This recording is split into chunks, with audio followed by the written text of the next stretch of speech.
And though we're still, dotting I's and crossing T's when it comes to contract and negotiations, I think it's fair to say... It's fair to say... It's fair to say that there's a problem with this call.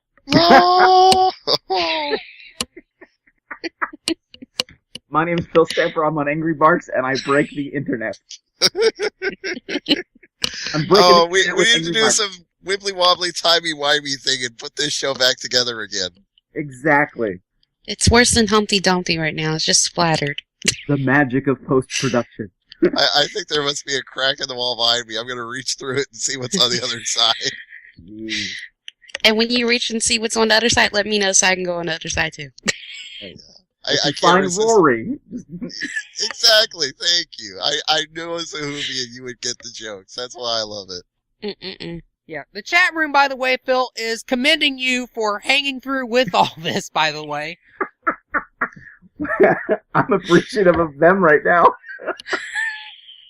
They're sitting here like, is there dots? But you know what? I want to go on this tangent since I'm already on it. Kev, are we recording? Is it broadcasting? Yes, it is. Okay. Or it was.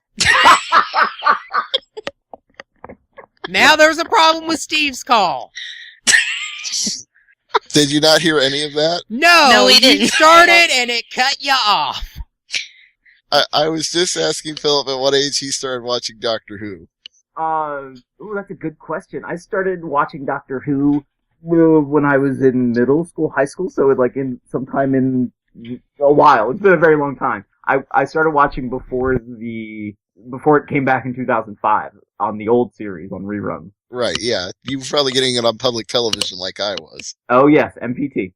Yeah, Iowa Public Television for me, so. You probably started with either like Peter Davison or Tom Baker, one or the other. My first episode I ever watched was a rerun of the Three Doctors. Oh, awesome! That's one hell of a starting point. And I had a friend who was into the show, and I used to ask her like, "Is this how they're all like? Like you get to meet all these?" And she tried to tell me, yes, they were.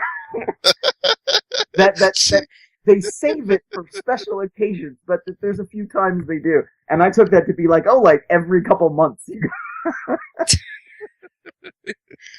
No, in fact, if the reboot has proved anything, it's only going to happen like once every 6 or 7 years at the most. Jeez. Oh boy. Are we on, or are we? Yeah, we're still on. Okay. The fans are enjoying this. So hi, my name is Phil Stamper. I'm breaking the internet with AngryMarks.com. Well, that's why we had to go Doctor Who, because when things break, that's when you call the doctor and he comes to save the day. Oh, jeez. I call him Jesus. What are you talking about? No, I'd call the doctor before Jesus. Take the wheel. So what did you think of John Hurt in that special episode? Grandpa did pretty good. I could totally see him as the doctor. Yeah. I think it's a shame that Christopher Eccleston wasn't able or didn't want to join in. I think it's a shame that they didn't take the opportunity to even utilize, oh my gosh, my brain just died a slow death, and I am so sorry. You mean like in the Five Doctors where they used old archival footage of Tom Baker when he wouldn't come back? Yeah, exactly. That they could have done a lot of different things, and not that I'm opposed to John Hurt. I think he did fine in the special.